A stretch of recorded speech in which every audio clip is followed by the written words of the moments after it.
Hello guys, most welcome back to our YouTube channel Gyanvid Sachin. तो दोस्तों, आज की इस वीडियो में हम बात करेंगे engineering drawing polytechnic first semester के प्रीवियस ईयर क्वेश्चन पेपर के बारे में।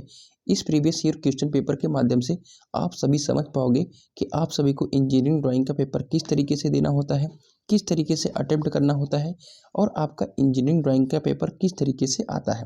क्योंकि आप सभी पहली बार एग्जामिनेशन देने जा रहे हो, तो किस तरीके का आपका बोर्ड का पेपर आता है, इन पीडीएफ के माध्यम से आप सभी बोर्ड के पेपर को भी देख पाओगे और आप सभी को कोई टेंशन लेने वाली बात नहीं है। ठीक है, साथ ही साथ मैं आप सभी के लिए एक इम्पॉर्टेंट जानकारी और अपडेट लेकर आया हूं कि अगर आप सभी जो भी इम्पोर्टेंट क्वेश्चंस हैं उन्हें पाना चाहते हो तो टेलीग्राम ज्वाइन कर लो। एग्जाम के 2 दिन पहले आप सभी के पास सारे महत्वपूर्ण प्रश्न पीडीएफ के माध्यम में पहुंच जाएंगे। ठीक है, तो आप टेलीग्राम ज्वाइन कर लो, वहां पर सारे प्रश्न पीडीएफ के माध्यम से पहुंच जाएंगे। तो आप सभी रिवाइज करके अपने पॉलिटेक्निक फर्स्ट सेमेस्टर के एग्जामिनेशन में बैठना और आप सभी के लिए कहीं ना कहीं बहुत बेनिफिट होने वाले हैं। तो सारी चीज़ें वहाँ पर फ्री ऑफ कॉस्ट होंगी, लेकिन वो एग्जाम के 2 दिन पहले अवेलेबल होंगी। तो टेलीग्राम चैनल ज्वाइन किए रहेंगे तो जैसे ही आएंगी आप उस पीडीएफ को देख करके डाउनलोड कर पाएंगे, क्योंकि बाद में पीडीएफ और रिमूव कर दी जाएगी। ठीक है, क्योंकि वो पेड है। ठीक है, हमने स्टूडेंट्स को उसके हिसाब से मैंने कोर्स बनाया था। चलिए आगे बढ़ते हैं। ये आपके इंजीनियरिंग ड्राइंग का पेपर है। ठीक है, यहाँ पर इंजीनियरिंग ड्राइंग लिख कर आएगा। ठीक है, इसका कोड 2044 आप सभी को दिख रहा होगा। और जो ये पेपर होता है 3 घंटे का होता है। सारे पेपर 2 घंटे और 2.5 घंटे के होते हैं, लेकिन ये 3 घंटे का होता है। और जो ये मार्क्स होता है मैक्सिमम 60 नंबर का होता है। ठीक है, चलिए अब आप सभी समझ लो 2 चीज़ इसमें।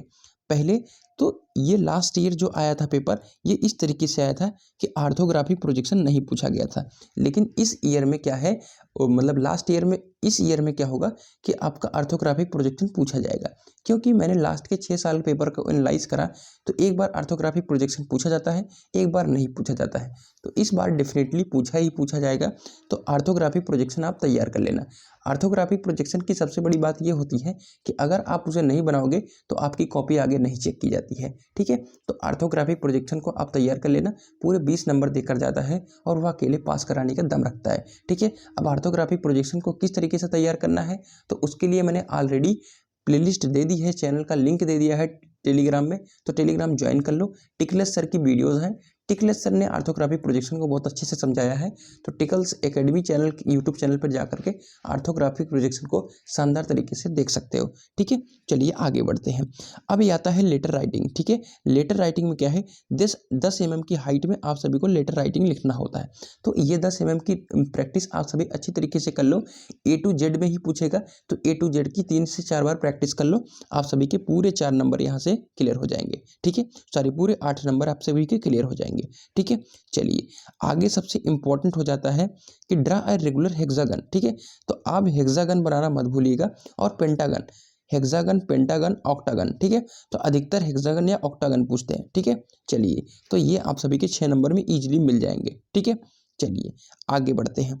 अब सबसे इंपॉर्टेंट आता है आप सभी का स्केल। ठीक है, तो स्केल आप सभी बनाना मत भूलिएगा।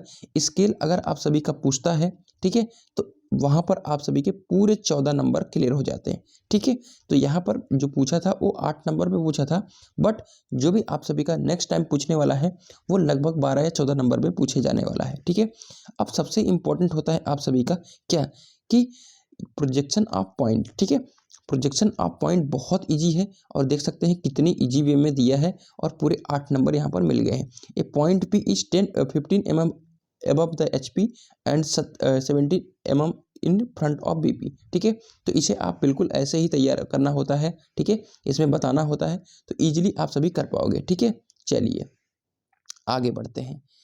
अगला हमारा क्वेश्चन है कि a square plane ABCD of 30 mm side has is surface parallel. ठीक है, तो प्रोजेक्शन ऑफ सॉलिड और प्रोजेक्शन ऑफ प्लेन दोनों में से आप एक सेलेक्ट कर लेना। 12 नंबर में ही पूछा जाएगा। लास्ट टाइम तो 10 नंबर 12 नंबर में ही पूछा गया था।